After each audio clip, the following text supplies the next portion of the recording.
Hi, I'm Reverend Tom R., pastor at Village Church, and I'm delighted to welcome you to Village Connect.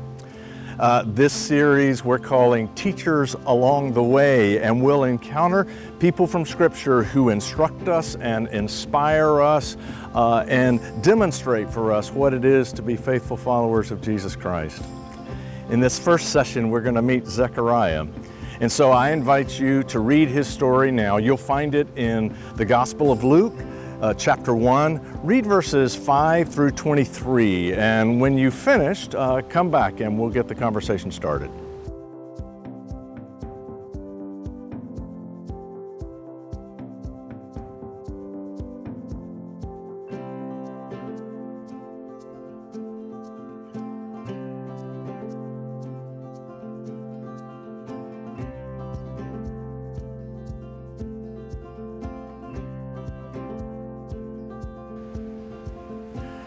We find Zechariah in the temple. It's where you would expect to find him. He is there to do his priestly duty. He's there to live his faith.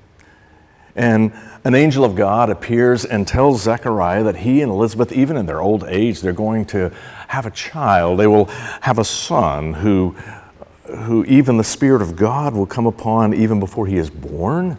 He will come forth in the spirit of the old prophet Elijah, it says. Zechariah's own son will be the forerunner to the Messiah, the one who will point to Jesus the Christ, the promised one of God, God's ultimate work of redemption. It is such overwhelmingly good news that it leaves Zechariah speechless. So I wonder, what goodness would God have to do in us, in you, in the world, that it would leave us speechless? It is particularly good news because the story of Zechariah and Elizabeth is a common one in Scripture. It's a story of barrenness. Abraham and Sarah, they had no child. Elkanah and Hannah, they too were barren. Zechariah and Elizabeth, for decades, had prayed that God might send them a child. This is a circumstance that is as common as it is ancient. It's taken me a while to realize how common it is for people to battle the realities of infertility, to yearn for a child that is not coming, to yearn for new life that is not granted, and it kicks up a whole host of emotions. There can be feelings of inadequacy and guilt. What is wrong with me? There can be rage at the injustice of it all. What is wrong with God? And so I want to say this. We know that the reality of harsh circumstances, of disappointments in our life, is not evidence that God has abandoned us. That needs to be said first and foremost. But it's also true that sometimes reading stories like this can only intensify that pain because it implies that if our faith is strong enough, then the circumstances of our lives will all work out fine. I just want to say to you, I don't believe that. It has been my experience that even the most faithful can face the harshest of circumstances. Even the most faithful can go without a child. Even the most faithful marriages can crumble. Even for the most faithful, they can lose their jobs. They can battle illness and disease. The presence of disappointing circumstance, the presence of heartbreak is real, but it is not evidence that God has somehow abandoned us. Walter Brueggemann, probably the most influential Hebrew Bible scholar of the past generation, he teaches that barrenness in Scripture is a metaphor. It's a metaphor for our lack of ability to control our tomorrow. In this sense, Zechariah is the story of us all. We all know disappointments. We all know dashed dreams. We all know what it is to lack the ability to produce new good in our lives tomorrow and in the world. We all know what it is to feel a little hopeless And in this sense, Zechariah is a teacher for us all. When we meet him, the angels are already on the way. That's a little misleading. I want you to think about this. Zechariah had been coming to the temple. He'd been coming to study the Torah. He'd been coming to pray the deepest prayers of his heart. He'd been coming to practice his faith for his whole life. He's an old man now. And for his whole life, he has been living toward a promise that he trusted, but he had yet to see. If anything, Zechariah is a man of persistence.